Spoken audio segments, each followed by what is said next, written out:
Hola, muy buenas a todos y a todas, bienvenidos y bienvenidas a un nuevo video.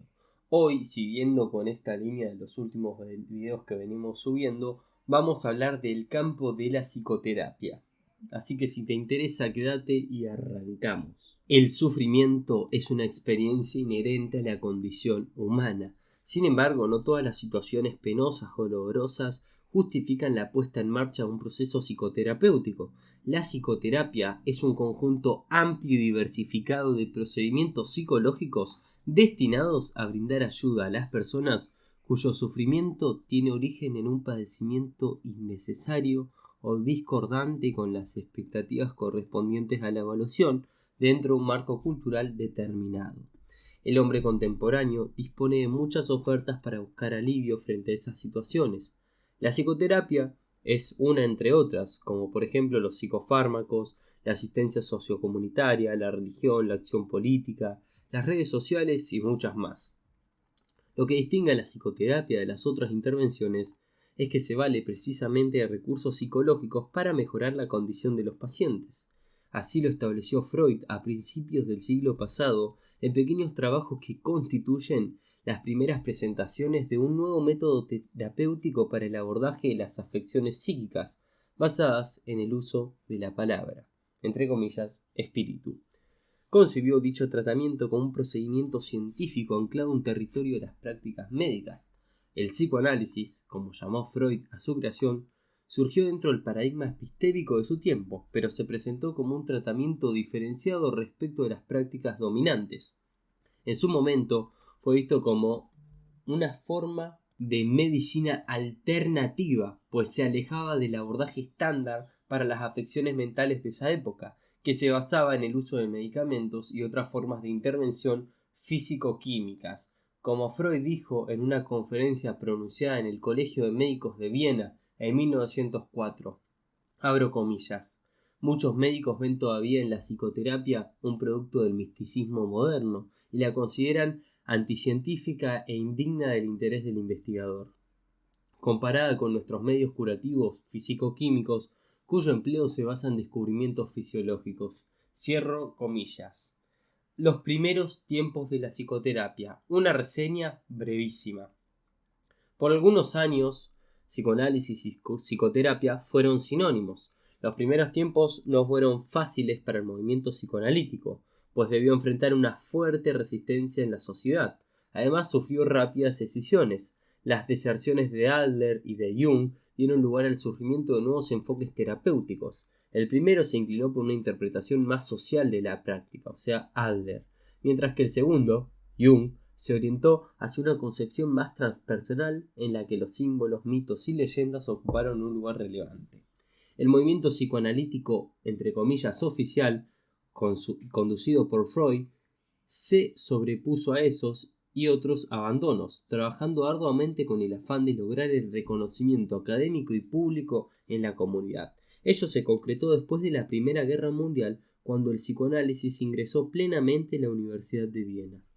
Mientras tanto, dos nuevos enfoques emergieron con mucho ímpetu. Moreno creó el psicodrama, un modelo que proponía estudiar la realidad humana y sus padecimientos desde la perspectiva de los roles interpersonales y que sirvió de fundamento a un método terapéutico concebido en el estilo de un acto dramático, llevado a cabo en un escenario que operaba como réplica del espacio social. Las bases del pensamiento de Moreno se inspiraron en la filosofía jasídica de Buber, del cual recibió un legado fuertemente humanista. El otro enfoque, algo más cercano al psicoanálisis, surgió a partir de la analítica existencial de Binswanger y fue el inicio de una tradición que derivó en una potente corriente terapéutica, la terapia humanista existencial. Binswanger era un psiquiatra que pertenecía a una familia de larga prosapia profesional en Suiza, muy reconocido en los ámbitos académico y profesional, que nunca recibió formación en psicoanálisis, aunque mantuvo cierta relación amigable con Freud. El método terapéutico que fundó se apoyó en un trabajo clínico centrado en una hermenéutica existencial. El psicoanálisis sufrió nuevos desprendimientos, Steckel, Reich, Ferenczi, entre otros, pero cosechó nuevas y numerosas adhesiones, por lo que se fue fortaleciendo con el paso de los años y al finalizar la Segunda Guerra Mundial era ya un colectivo robusto, expandido por Europa y con diversas raíces en el continente americano, incluyendo Latinoamérica. Ejemplo de esto último fueron las obras de Honorio Delgado en Perú, quien luego se distanciaría críticamente, y la creación de la Asociación Analítica en Argentina en 1942, una organización llamada a ocupar un sitial relevante en su territorio. Esa guerra fue un evento que marcó dramáticamente la evolución de la humanidad en el siglo pasado. Los horrores de las masacres, los campos de exterminio y la bomba atómica sembraron las bases de una profunda incertidumbre en la sociedad que el pensamiento existencialista recogió lúcidamente. El movimiento humanista de psicoterapia tomó en ese ambiente un renovado impulso que se plasmó en nuevos enfoques, como la logoterapia de Frank. Por esos años en Estados Unidos, Roger fue un artífice de un modelo convergente con el humanismo, al que denominó enfoque centrado en la persona, o también conocido como terapia basada en el cliente. La confluencia de estos pensadores tiene muchas facetas entre su diversa procedencia. Frank concebía la psicoterapia como una cura médica de almas, mientras que la obra de Rogers asociaba otro saber, el de la psicología. La Segunda Guerra produjo no solo un número enorme de víctimas fatales, sino que dejó también un saldo de millones de personas afectadas por secuelas físicas y o psíquicas.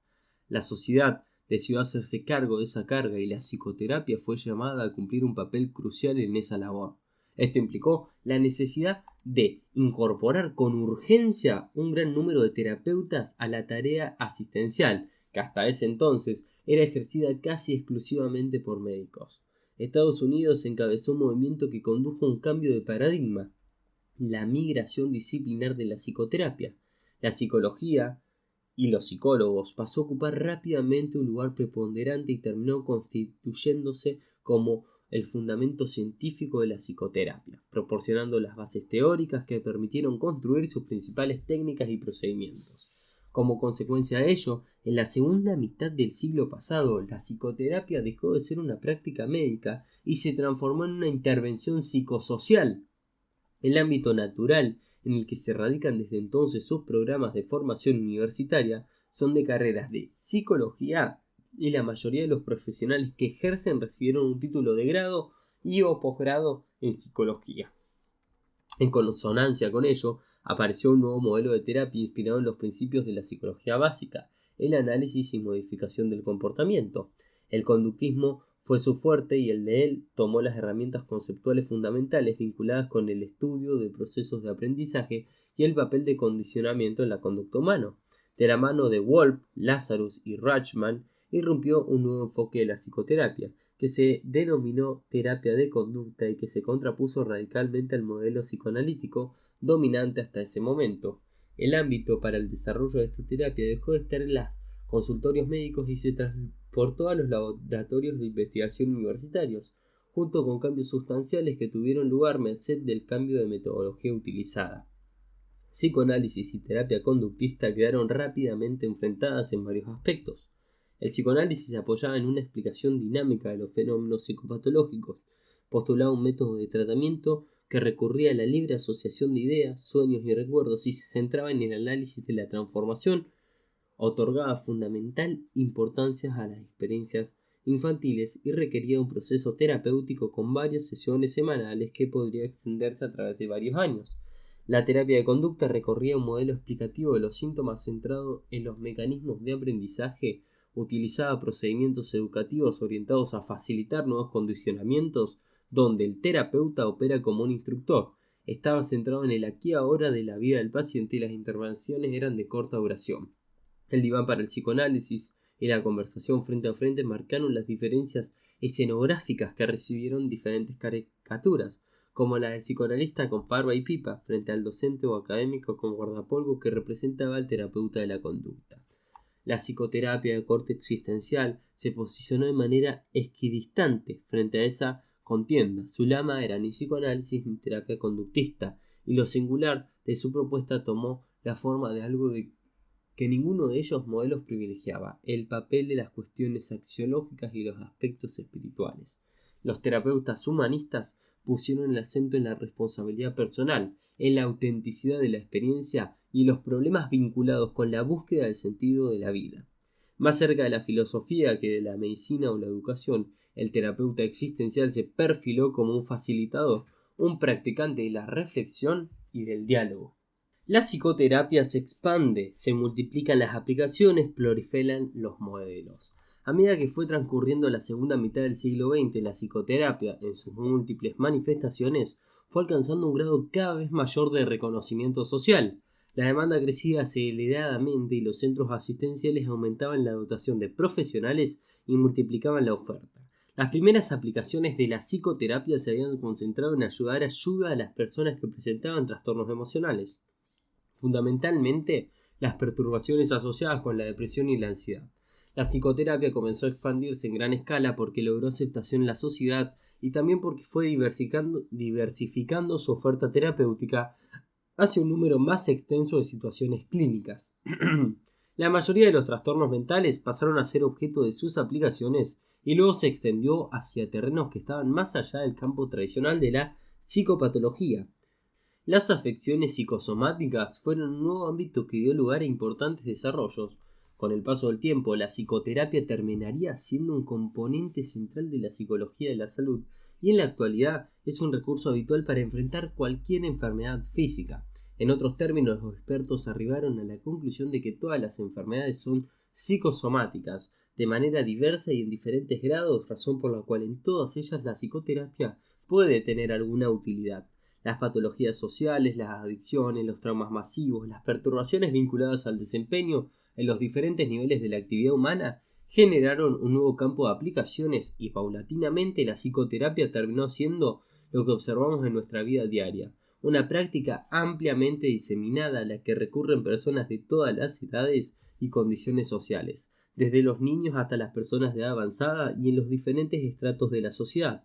Los tratamientos psicológicos son un instrumento de primera línea para combatir las dificultades a las que se ven enfrentados los seres humanos cuando padecen ante situaciones para las que no encuentran suficiente justificación y o porque no es esperable que ocurran en un determinado contexto o un cierto momento de la vida.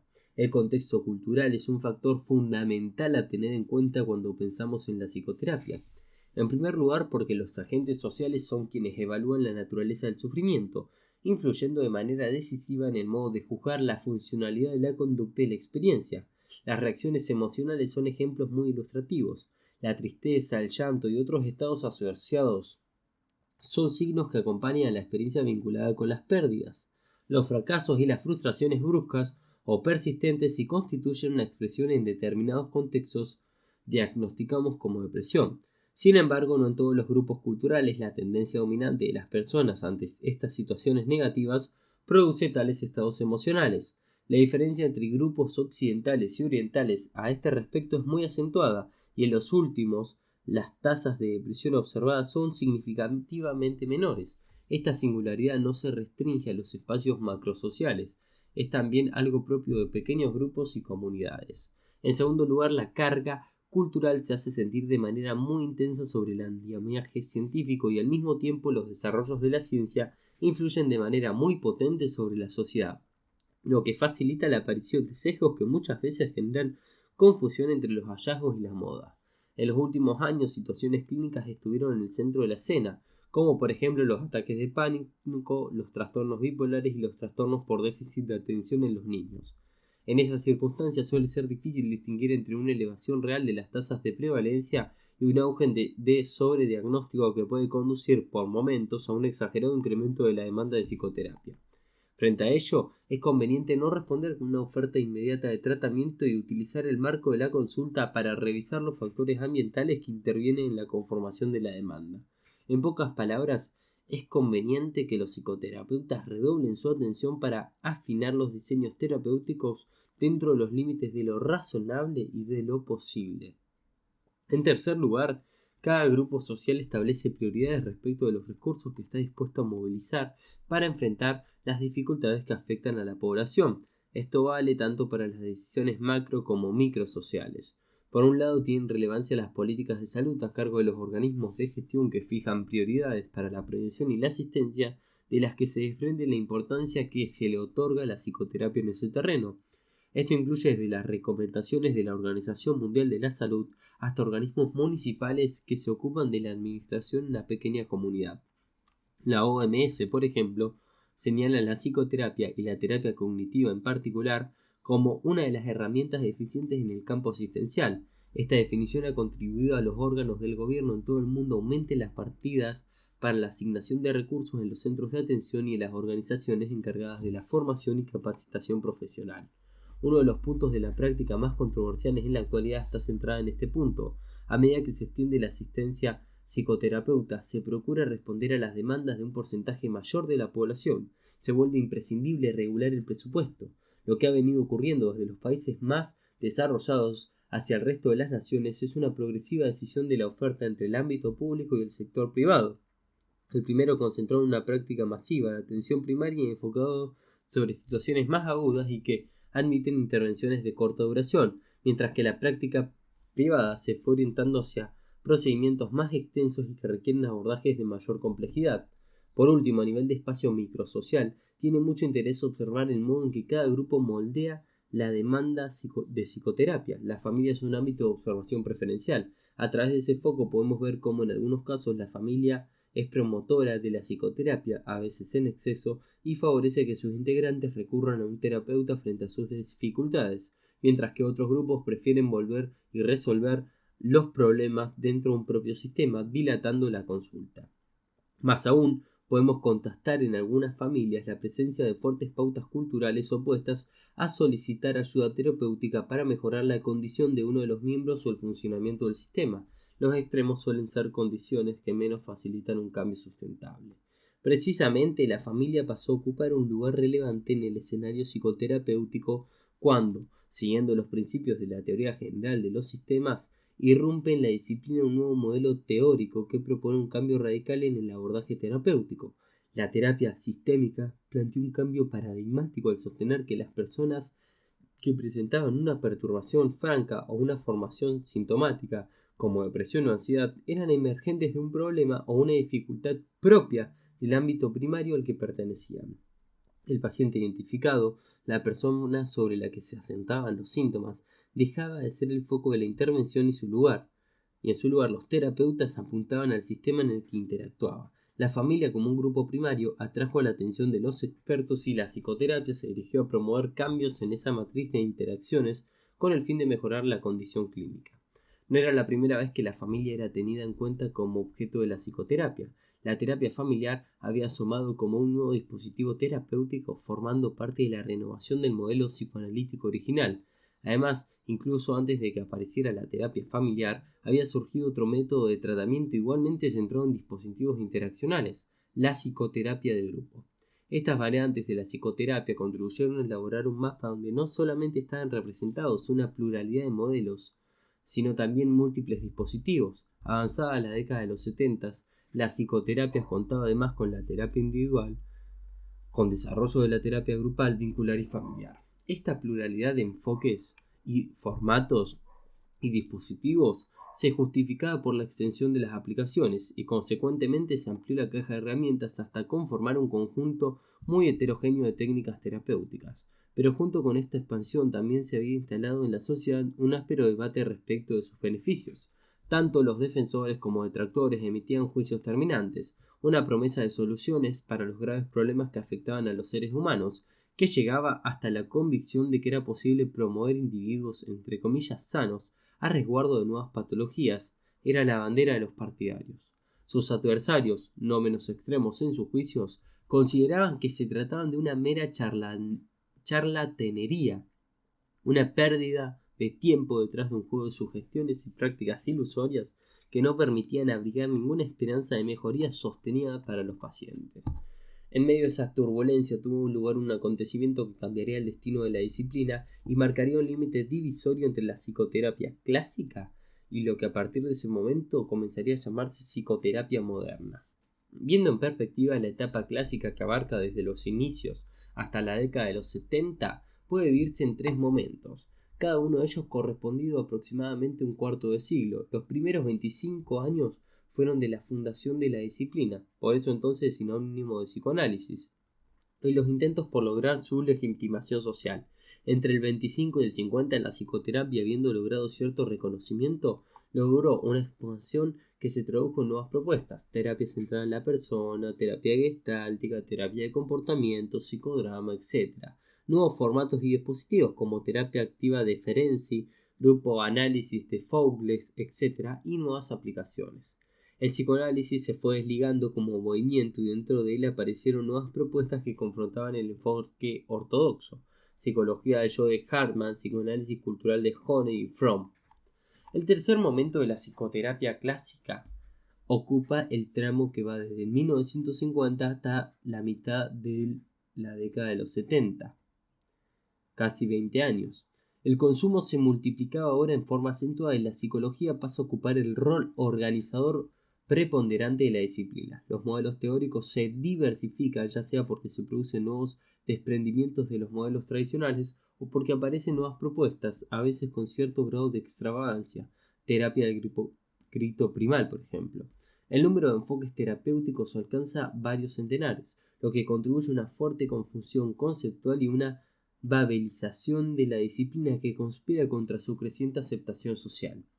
Esto favorece la aparición de fuertes voces críticas, tanto en ámbitos académicos como en la vida cotidiana, que ven la psicoterapia como un procedimiento de casi nulo valor para mejorar la salud de la población. En ese momento de gran tensión se sitúa la frontera hacia la psicoterapia moderna. ¿Cuál es esa frontera y con qué estuvo asociada en otros términos? ¿Cuál es la marca que distingue esa práctica a partir de este momento? La lucha entre los partidarios y adversarios de la psicoterapia era feroz, y dado que se trataba de una disciplina con pretensión científica, sus aplicaciones fueron sometidas a los métodos de investigación de su tiempo. Los terapeutas trabajaron intensamente para reunir pruebas empíricas, metodológicamente fundadas, que permitieran verificar los resultados de sus intervenciones. En su búsqueda encontraron datos probatorios de que las personas que recibían psicoterapia mejoraban sus síntomas y obtenían beneficios mayores que los que podían esperarse por el azar, por el mero paso del tiempo o por la intervención de legos, amigos o conocidos. En pocas palabras, la psicoterapia encontró las primeras pruebas empíricas de su eficiencia. Esto quedó plasmado en el texto de Smith, Glass y Miller de 1980, que hoy constituye una piedra miliar en el desarrollo de la disciplina. A partir de ese momento, los terapeutas pudieron demostrar que sus logros no eran mera opinión o creencia de los usuarios y podían ser sometidos a refutación científica. Desde entonces y hasta la actualidad, la psicoterapia se desarrolló enormemente. No solo estableció en el ajuste de los modelos y en la caja de herramientas disponibles, sino que también progresaron las pruebas de la eficiencia de sus resultados. Hoy en día cuenta con una potente masa de datos sobre su utilidad en muchas situaciones clínicas y dispone de estudios que brindan pruebas de evidencia en general y permiten además conocer la eficiencia y efectividad relativa de un método terapéutico sobre otros. La psicoterapia moderna, un semblante rápido. El hallazgo de pruebas empíricas de validación fue el límite que marcó el ingreso a la moderna psicoterapia. Muchas características son sus marcas distintivas, pero probablemente una de las más notables fue la redefinición de los propósitos terapéuticos. Durante el periodo clásico, el objetivo de la psicoterapia estuvo determinado por un afán arqueológico, tal como el mismo Freud lo describió. El psicoanálisis se proponía ayudar al paciente favoreciendo la revelación de significados ocultos que operaban en las sombras de la mente. Esta tarea de descubrimiento de materiales psíquicos alojados en zonas remotas de la memoria era el fin primordial de la psicoterapia. Sería incorrecto decir que este objetivo desapareció completamente, pero con el advenimiento de las pruebas de refutación empírica, la psicoterapia viró con rapidez hacia otra concepción respecto de sus fines. El principal objetivo pasó a ser la promoción de cambios y a través de ello la búsqueda por mejorar la calidad de vida. La idea de que el objetivo de la psicoterapia es el cambio humano se instaló en el horizonte de la práctica y se convirtió en un paradigma. Autores muy relevantes de los grandes modelos teóricos adoptan entonces la noción de cambio como foco fundamental de la terapia. Ejemplos muy representativos son Leon Greenberg en el psicoanálisis, Paul Watzlawick en el modelo sistémico, Rice y Greenberg en el enfoque experiencial, Mahoney como expresión ascendente del cognitivismo, que publican por esa época obras cuyos títulos están encabezados por la palabra cambio. Otras dos notas distinguen el ingreso de la psicoterapia en la etapa moderna. En primer lugar, la aparición de un nuevo modelo, la terapia cognitiva, que marca una bisagra en el campo de la teoría. La terapia cognitiva fue en primer lugar un intento de lograr un aumento de la eficacia y de la eficiencia terapéutica. Sus creadores Beck y Ellis se habían desempeñado previamente como psicoanalistas y el interés por este nuevo enfoque estuvo asociado con las limitaciones que encontraban en sus prácticas. La terapia cognitiva supuso un giro drástico respecto de la tradición psicodinámica de la psicoterapia al postular la preeminencia de los procesos de pensamiento como precursores de los trastornos emocionales. Esto supuso la invención del modelo explicativo dominante de la psicoterapia clásica y fue acompañado con una serie de decisiones instrumentales. La terapia fue definida como una intervención breve y orientada a la resolución de problemas, estructurada y directiva que requería una activa colaboración entre el paciente y el terapeuta, donde el paciente debía involucrarse con acciones fuera de la sesión. Las tareas de inserción se convirtieron en un componente esencial de la psicoterapia.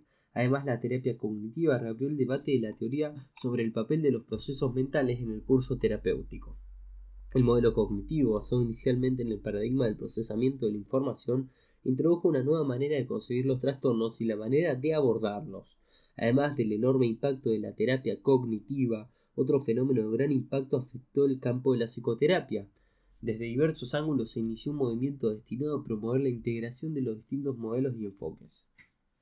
El interés por encontrar puntos de convergencia entre los diferentes modelos tenía sus antecedentes, el más famoso de los cuales había sido obra de Dollar y Miller, publicada en 1950, en la que presentaron un enfoque que buscaba integrar el psicoanálisis y la terapia conductista. Pero el texto seminal de la integración fue una publicación de Jerome Frank de 1961, versión en castellano en 1977.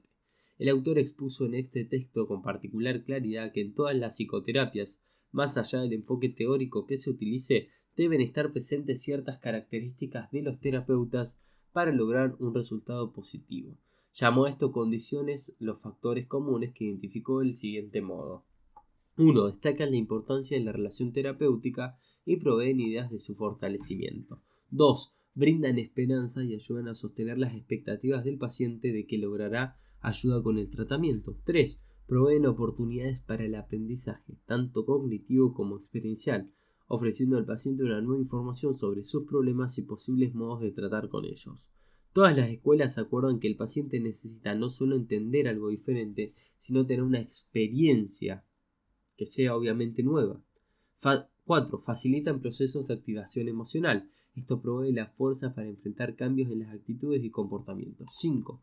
El efecto terapéutico más importante es que aumentan en el paciente las sensaciones de dominio, autocontrol y competencia o efectividad. Una fuente poderosa para generar esas sensaciones tiene origen en la posibilidad de dar nombre a la propia experiencia. Todas las terapias apelan a las experiencias exitosas como refuerzo de la sensación de dominio. Y 6.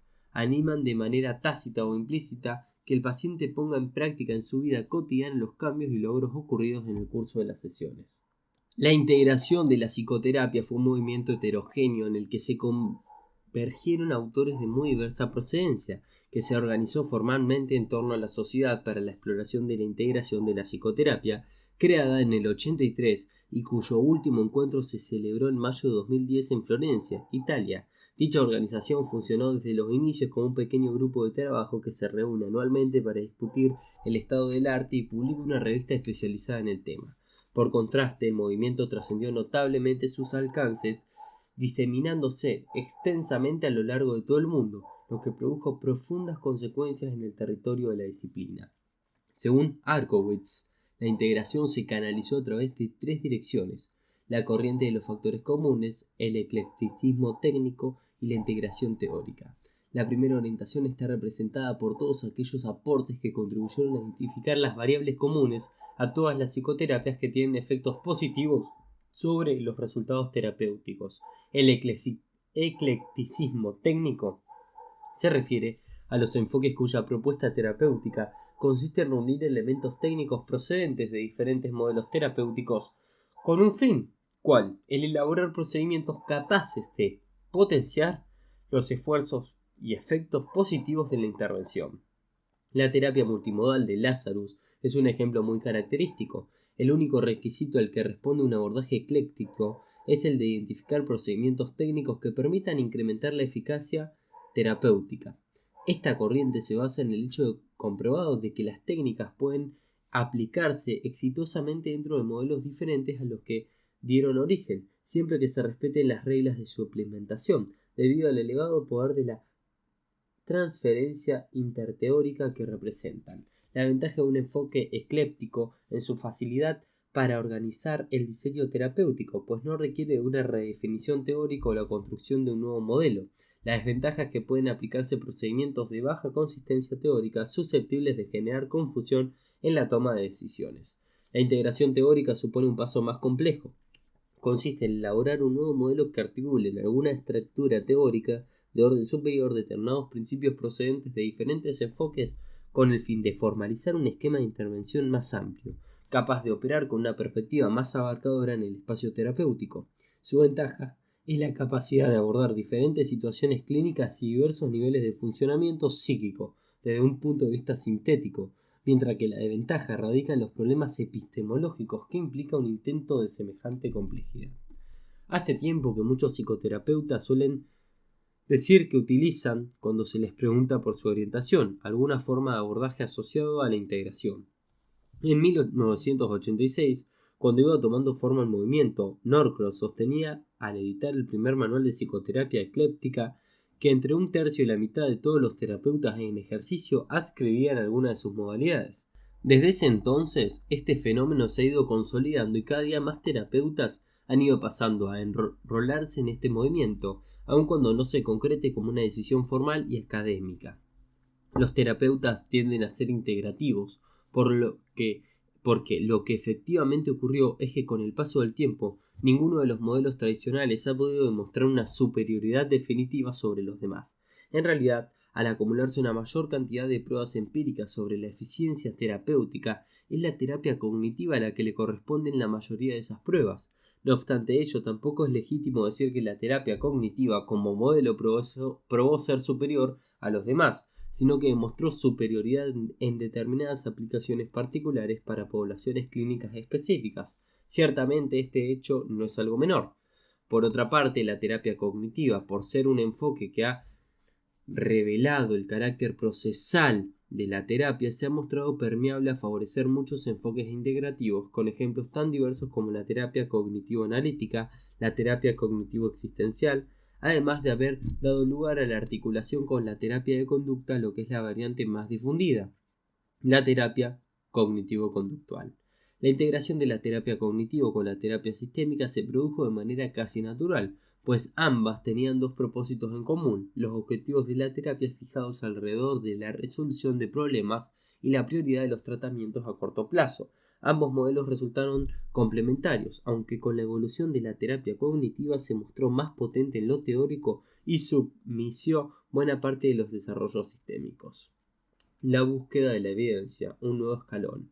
El movimiento de integración tuvo una contrapartida poderosa que promovió la dirección de la práctica en sentido opuesto. A mediados de la década de los años 90, organismos muy influyentes como el Instituto de Salud Mental de los Estados Unidos lanzó la iniciativa de tratamientos empíricamente validados, o tratamientos basados en la evidencia, también conocidos.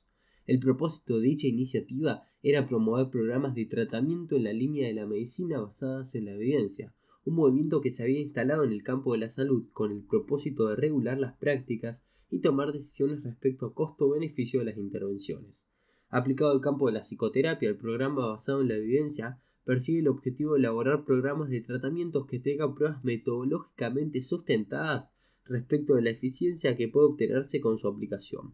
El fin último es brindar a los organismos de gestión en salud mental elementos para seleccionar cuáles son los métodos de tratamiento más eficientes en términos de beneficios que puedan obtenerse y la cantidad de personas que pueden implementarse.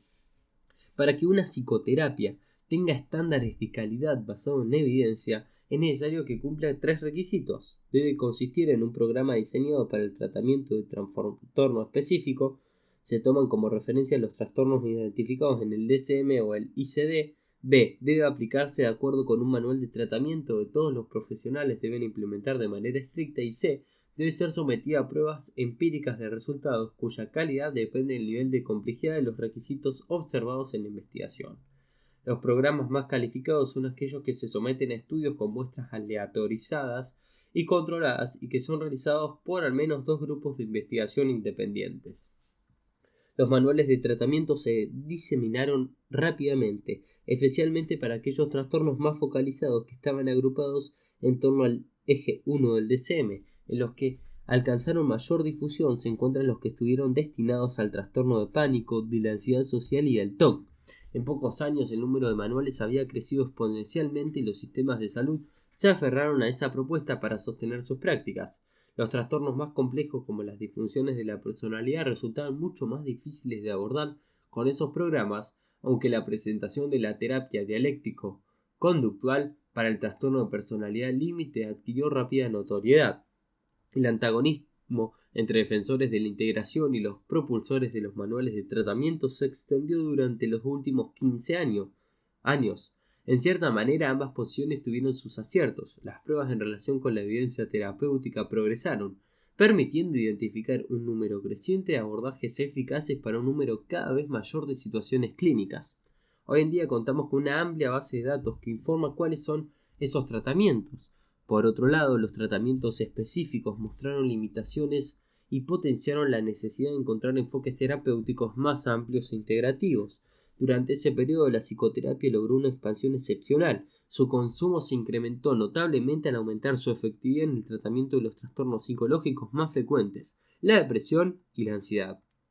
También alcanzó mucha repercusión al ofrecer programas exitosos para ayudar a las personas que padecen trastornos físicos como el cáncer, los accidentes cardiovasculares o la insuficiencia renal.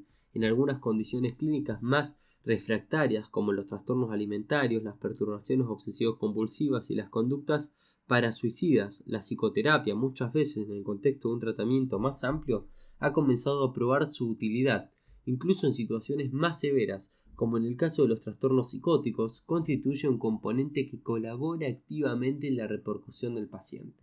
Además, sus logros se verifican a lo largo de todo el ciclo evolutivo, tanto en niños como en las personas de edad avanzada. Una ventaja adicional de mucho alcance para las políticas de salud es que la psicoterapia constituye un procedimiento de bajo costo en relación con los beneficios que genera. Tiene bajo costo porque no requiere tecnología sofisticada, porque no necesita una infraestructura importante y porque existe una disponibilidad elevada de recursos humanos. La elección vocacional de la carrera de psicología, que es la fuente donde se nutren los programas de especialización en psicoterapia, es muy elevada en el mundo. En nuestro país, la tasa de personas que optan por estos estudios de grado y posgrado ha sido muy alta en las últimas 2 décadas y todavía hoy en día sigue siéndolo. Además, la formación y el entrenamiento también puede llevarse a cabo con bajos presupuestos, lo que permite producir a gran escala profesionales idóneos para su desempeño. Este fenómeno, como señalamos, no es privativo de nuestro país. En general, la mayoría de los psicólogos elige la especialidad de psicología clínica para su desempeño profesional.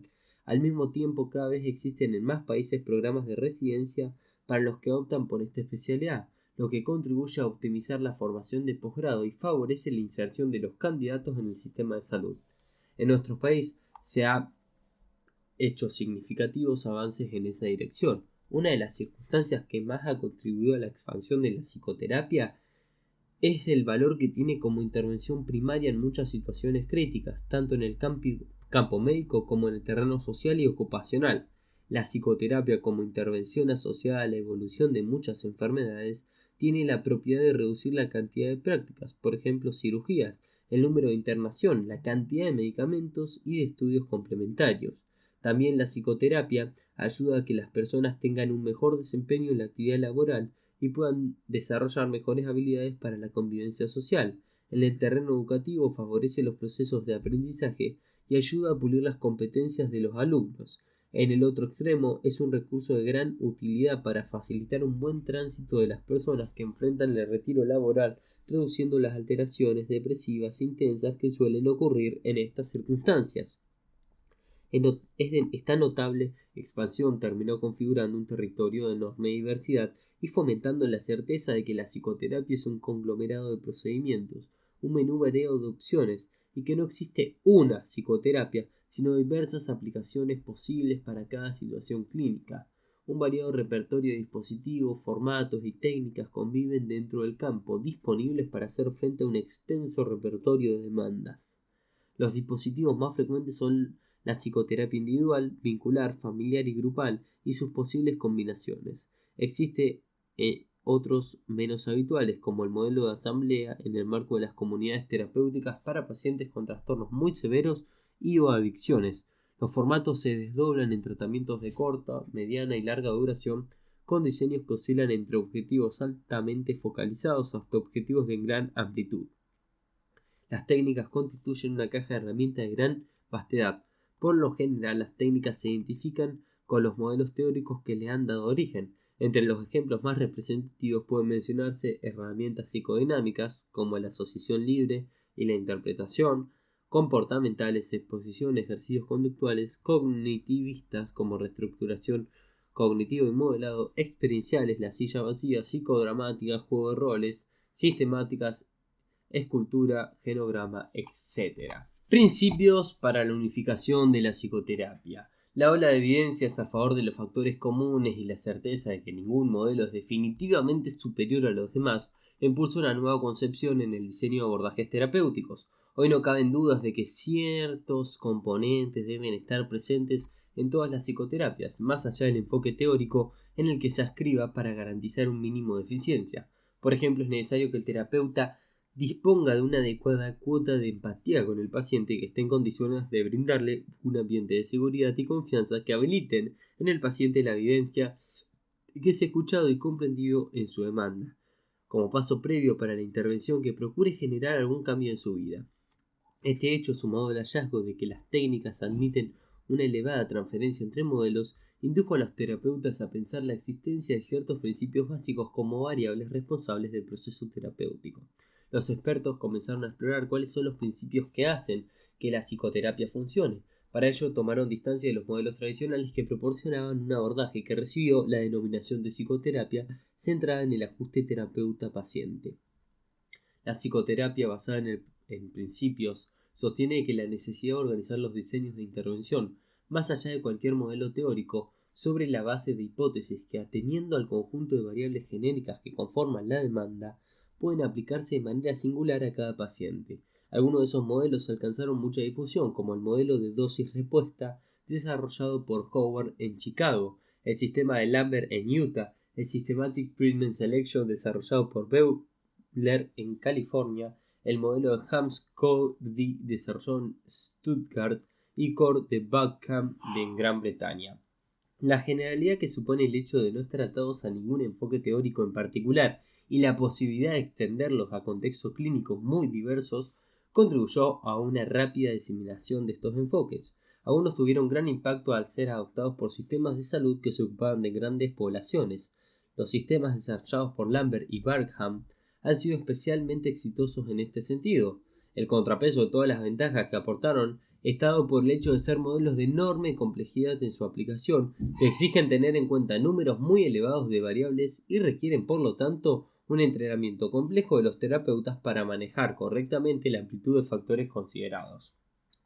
Simultáneamente, el campo de la psicoterapia se vio tapizado por una serie de manifestaciones que contribuyeron a afianzar la integración y sentaron las bases de una eventual unificación de la disciplina. Están representados en 5 dominios: el modelo genérico, la alianza terapéutica, el modelo transteórico del cambio, las habilidades de ayuda y el modelo de supervisión basado en el desarrollo. El modelo genérico. El puntapié del movimiento quedó establecido en la publicación de un texto que apareció en el 71 y que sería a la postre una obra de referencia casi absoluta en este territorio. Sus autores fueron Ale Bergin, terapeuta experiencial, y Sol Garfield, investigador de orientación ecléctica, y se propusieron elaborar una obra que pudiera abarcar el campo de la psicoterapia en general, tanto en lo teórico como en sus aplicaciones en lo metodológico como en lo sustancial. Convocaron representantes destacados de diversas orientaciones y el resultado final fue un texto que pasaría a marcar un estado de la disciplina en décadas siguientes. El éxito fue rotundo y dio lugar a distintas ediciones de la obra, cada una de las cuales fue enriqueciendo y actualizando la información disponible. Su título, Manual de Psicoterapia y Cambio de Conducta, reflejaba la importancia del concepto de cambio como objetivo central de la psicoterapia. Desde su primera y hasta última edición, quinta edición editada por Michael Lambert en 2004, ha sido el texto fundamental de consulta de psicoterapeutas en todo el mundo. Uno de sus capítulos centrales está dedicado al modelo genérico de la psicoterapia, una apuesta al día de los resultados disponibles de la investigación, presentado originalmente por Olinsky Howard en la tercera edición del 86 y que fue reelaborado sucesivamente hasta la última presentación, en la quinta edición a cargo de Orlinsky, Ronstadt y Wieluński. Sus autores originales buscaron componer un esquema general de la disciplina sobre la base de los datos provistos por la investigación. Lo que buscamos es una comprensión genérica, empíricamente fundada de la psicoterapia, asociada con los ingredientes activos más que con las marcas registradas. Creemos que ello tendrá considerable utilidad técnica para las diversas orientaciones.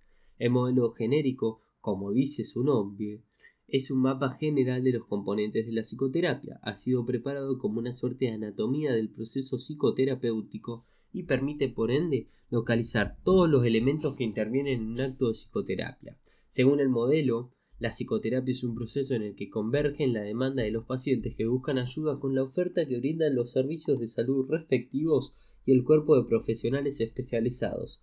Tanto la demanda como la oferta participan individuos, grupos e instituciones que aceptan iniciar un proceso terapéutico cuando las necesidades son complementarias. El acto de la psicoterapia es una compleja trama en la que se entretejen tres componentes: un contrato entre paciente y terapeuta referido a los objetivos del tratamiento, un vínculo emocional que permite alimentar la esperanza necesaria para promover los cambios y un conjunto de operaciones que constituyen el núcleo activo de la intervención. El modelo genérico desagregó todos los elementos que integran ese conjunto de variables y reunió los datos de investigación disponibles sobre el funcionamiento de cada una de ellas.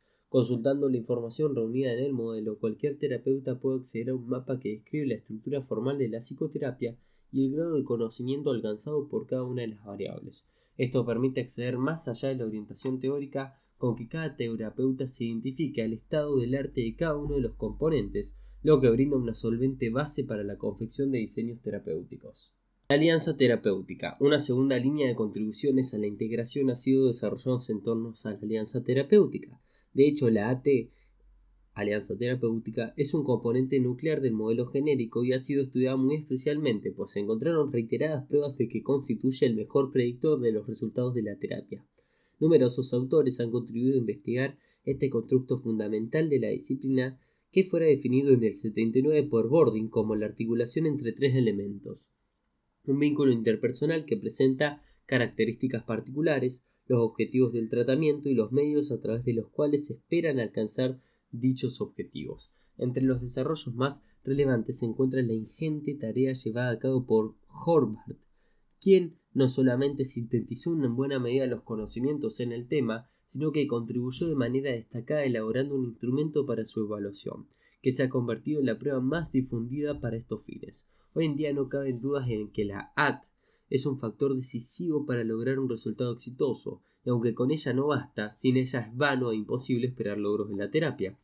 El carácter integrativo del concepto AT, o balanza terapéutica, se manifiesta en que todos los modelos teóricos contemplan como un elemento indispensable. Las diferencias que subsisten entre diferentes orientaciones están relacionadas con la manera de definirla. Dichas diferencias giran en torno al modo de definir el tipo de contrato terapéutico. Mientras algunas orientaciones otorgan fundamental importancia a una relación de colaboración entre paciente y terapeuta, otras resaltan asimetría de roles entre ambos. Y por supuesto también se observan matices y diferencias en relación con el medio que prescriben, pues cada modelo muestra preferencias por algunas técnicas en particular.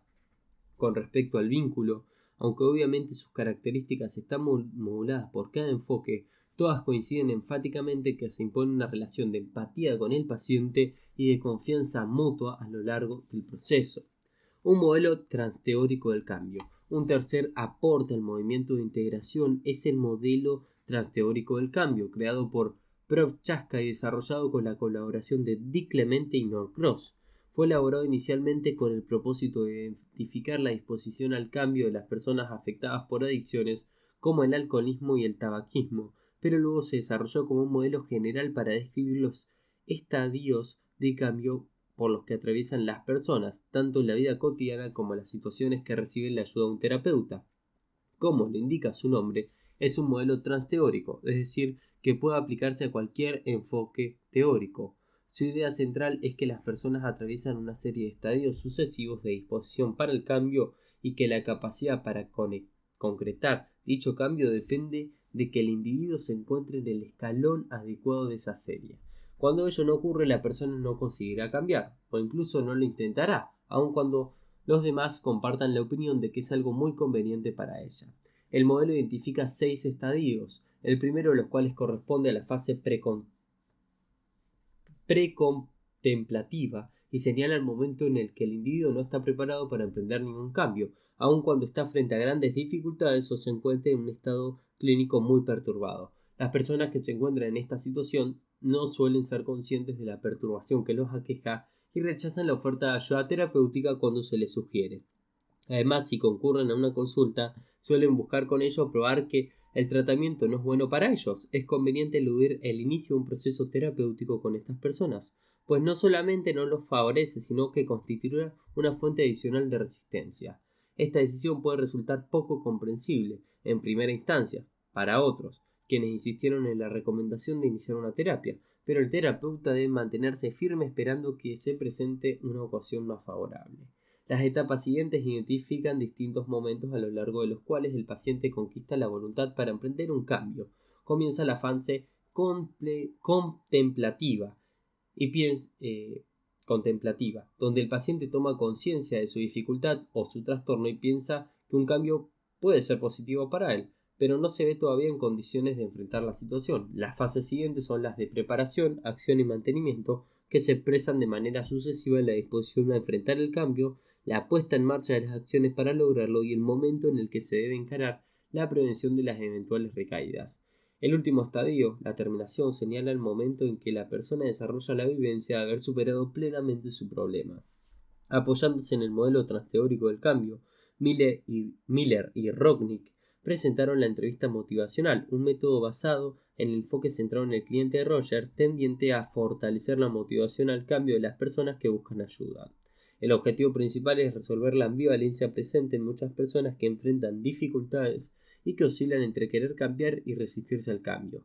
Los principios básicos del método apuntan 1. A expresar empatía, 2. A desarrollar discrepancias entre la conducta actual y los objetivos buscados, 3. A dar un giro a la resistencia aprovechando la información contenida en la ambivalencia al cambio y 4. Fomentar la autoeficiencia. La entrevista motivacional no es, en este sentido estricto, una psicoterapia, sino un conjunto de procedimientos que facilita el compromiso del paciente con la terapia. Las habilidades de ayuda. Otra importante faceta de la práctica donde hubo desarrollos que ayudaron a consolidar la perspectiva integrativa es la formación y el entrenamiento de terapeutas. Durante muchos años, el acento se puso en el dominio de la teoría y en las características del paciente. Los terapeutas se formaban, antes que nada, para conocer en detalle un modelo teórico, confiando de ese modo en poder manejar adecuadamente la situación. El entrenamiento se centraba en el paciente y en las reacciones que éste podía presentar al tratamiento. Una nueva concepción se ha ido imponiendo recientemente, donde el foco se centra en el terapeuta y en su capacidad para adquirir habilidades que le sirvan para brindar ayuda en distintos niveles y esferas de la práctica. El modelo presentado por Hill contempla 3 instancias en el entrenamiento: aprender habilidades de exploración, de facilitación para el insight y de preparación para la acción. Las diferentes habilidades son necesarias para que el terapeuta logre una adecuada capacitación en todas las orientaciones teóricas, aun cuando existen competencias específicas para contextos clínicos particulares. La idea central de estos programas es que no existe una manera universal de entrenamiento y que la formación debe ajustarse a condiciones singulares del entrenado. La puesta en marcha de un programa de formación supone varios niveles: la instrucción o formación teórica, el empleo de ejemplos vicariantes que sirvan para el modelado, la práctica en contextos clínicos reales y la evolución del modo en que se empeña el entrenado sobre la base de observaciones realizadas. Las dos últimas son más potentes y sus efectos modulan más competencias adquiridas, pero lo que tiene más peso en la formación de un entrenado es la posibilidad de verse en un registro filmado y recibir los comentarios pertinentes de su entrenador. La supervisión. Finalmente, el campo de la supervisión ha recibido en el último periodo un significativo impulso orientado a formular modelos que responden al espíritu de integración.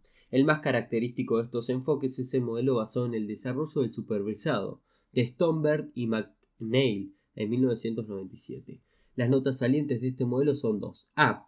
En consonancia con el giro de los programas de entrenamiento, propone que el enfoque de supervisión se centre en el supervisado, en sus necesidades y requerimientos más que en las intervenciones, y seguir el ejemplo del supervisor. B. Propone un esquema de supervisión basado en 3 niveles del desarrollo del supervisado, aplicable para todos los enfoques de psicoterapia. Cada uno de los niveles establece principios a tener en cuenta, tanto en relación con las necesidades del supervisado con respecto a las responsabilidades del supervisor. Momentos de la psicoterapia. En forma sintética se reconocen 3 momentos en toda psicoterapia. 1. La preparación del paciente para el cambio, asociada con la tarea psicoeducativa. 2. La intervención propiamente dicha. Y 3. La prevención de recaídas, que busca sostener los resultados una vez concluidos el tratamiento. Esto permite retornar y retomar las diferencias entre la psicoterapia tradicional y la psicoterapia en la actualidad. Durante años esta práctica fue un procedimiento alejado del conocimiento cotidiano. Las personas sabían pocas sobre ellas y no tenían acceso a sus modos de producción. Los terapeutas eran personajes esenciales, a veces misteriosos.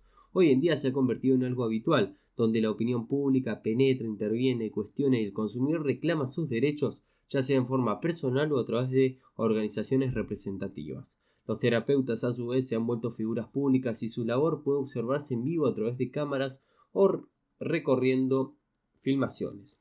Además, los medios de información penetran en sus vidas que se transparentan para la comunidad, no solamente profesional. Hoy es posible ver lo que hace un terapeuta en una sesión, mientras que años atrás solo se conocían códigos cifrados que debían interpretarse a través de una compleja hermenéutica. Al mismo tiempo, muchos pacientes llegan a la consulta teniendo conocimientos de los modelos y los dispositivos. A veces también saben mucho del terapeuta. Las fuentes de información se agilizan, Internet mediante, y en la demanda se expone no solamente un motivo de consulta, sino que el paciente plantea sus requerimientos en relación con el método y las técnicas que considera convenientes para él.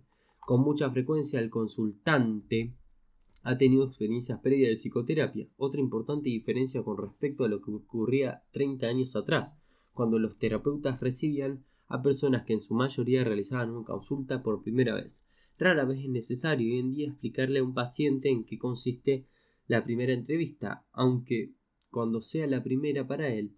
Pero por otra parte, los terapeutas deben en la actualidad brindar más información sobre el tratamiento. Muchos de los enfoques actuales incluyen un componente formal de preparación para las terapias que suele cumplir una función terapéutica. Se trata de psicoeducación, un término que describe las acciones llevadas a cabo por los terapeutas para explicar al paciente la situación clínica en la que se encuentra y el tratamiento que habrá que recibir. Para ello se basa en el modelo explicativo que sostiene un enfoque teórico, procurando que el paciente conozca la lógica del procedimiento que se propone con su intervención. Además de este proceder, busca establecer un acuerdo explícito posible con el paciente respecto del curso previsto para la terapia. Esto es especialmente importante, pues el paciente elaborará una teoría sobre razones y causas de su padecimiento y muchas veces el rumbo que debe seguirse para resolver el problema, aun cuando él haya fracasado reiteradamente con anterioridad. El modelo sistémico ha descrito con riqueza las operaciones con que las personas teorizan sobre su propio malestar, el modo que suelen aferrarse a esas explicaciones y las limitaciones que ello impone para cambiar. La psicoeducación se ha propagado especialmente gracias a la influencia de la terapia cognitiva, que la considera un elemento crucial de todo tratamiento. Se emplea fundamental en la programación de programas terapéuticos breves y focalizados, donde es necesario que el paciente conozca con mayor claridad posible los pasos previstos de una intervención que en muchos casos no superará pocos meses de terapia. La experiencia ha mostrado que en muchas circunstancias este recurso tiene un valor terapéutico per se, ya que al otorgarle al paciente una explicación sobre su trastorno y cómo superarlo, suele reducir la ansiedad que le produce su perturbación y moviliza recursos disponibles que no implementaba hasta ese momento. Esto es llevar la psicoterapia a una dirección donde se prioriza favorecer en el paciente el desarrollo de sus propios recursos, apelar a sus capacidades y fuerzas positivas en lugar de luchar contra los aspectos patológicos o las deficiencias. Esta actitud tiene programas de psicoterapias actuales, el uso de tareas de intercesión. En la psicoterapia moderna, los terapeutas no basan sus intervenciones exclusivamente en lo que ocurre dentro de la sesión. Con mucha frecuencia, la sesión orienta al paciente hacia la realización de tareas que debe realizar entre uno u otro encuentro con el terapeuta. Este formato instala por un lado la idea de la psicoterapia es un proceso continuo que el paciente debe llevar a cabo durante el tratamiento y por otro apela a obtener por ese medio un elemento que potencie las fuerzas de cambio del paciente para lograr los objetivos que pretende el tratamiento. Las tareas de los programas de tratamiento cognitivo-comportamentales, pero también han sido incorporadas por otros enfoques terapéuticos. De hecho, los pacientes tienen la representación habitualmente de que una psicoterapia puede esperarse la realización de las mismas y no encuentran la indicación de esas tareas como algo extraño, sino como una labor natural. Diversos estudios de investigación, por otra parte, han venido demostrando que en general las tareas de intercesión aumentan la efectividad de los resultados y ayudan al mismo tiempo a sostener logros de un tratamiento. Los terapeutas a su vez han ido incorporando progresivamente un recurso en su práctica cotidiana. Lamentablemente no siempre lo llevan a cabo con la rigurosidad que necesita para que cumpla su propósito. Indicar tareas de intercesión a un paciente es algo que requiere cumplir con determinadas reglas que cuando no son tenidas en cuenta impiden que cumplan su función. El error más habitual que cometen los terapeutas en este aspecto es indicar ciertas tareas y no retomarlas en sesiones siguientes, así como considerar ligeramente el incumplimiento de las mismas por parte del paciente. Ambas actitudes son representativas de no comprender la importancia de un recurso que cuando se cumple adecuadamente potencia de manera significativa la fuerza de la terapia. Se han identificado características generales para la implicancia de tareas de intercesión, y las mismas pueden considerarse otro principio integrativo de la disciplina.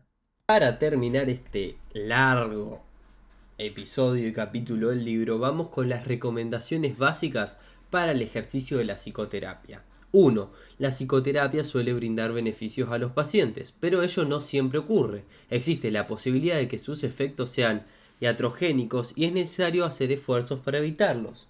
2. Toda psicoterapia debe estar debidamente encuadrada culturalmente. Esto significa que el terapeuta debe leer cada demanda en el contexto social que la origina, de modo de evitar que su intervención esté fuertemente determinada por su propio marco cultural. 3. El terapeuta debe cuidarse para no imponer su propia cosmovisión en la observación y la comprensión del paciente en el diseño de las intervenciones. 4. La psicoterapia es una relación de colaboración entre el terapeuta y el paciente, en la que cada uno aporta una cuota de conocimiento y disposición propia, necesaria para los logros que sean conscientes, consistentes y duraderos. 5. La práctica de la psicoterapia implica una tarea de elevada dosis de toxicidad. El terapeuta debe cuidar de sí para cuidar a otros. La supervisión es un componente fundamental para estos fines. 6. El terapeuta debe llevar a cabo un trabajo personal buscando la ayuda y orientación psicológica necesaria para realizar la tarea en buenas condiciones. Para ello tendrá en cuenta el tipo de situación clínica con que desempeñe el marco psicoterapéutico con el que trabaje. 7. Es necesario llevar el registro más estricto posible de lo que acontece en las sesiones. Esto sirve para monitorear el abordaje con el paciente, para contar con datos para poder investigar los procesos y resultados del tratamiento. 8. Dada la gran amplitud de indicaciones y el amplio repertorio de procedimientos existentes, cada terapeuta alcanza a dominar solo un grupo reducido de intervenciones. Es fundamental que el terapeuta esté actualizado sobre el estado del arte en la materia y esté dispuesto a derivar el paciente cuando existen mejores opciones para su tratamiento.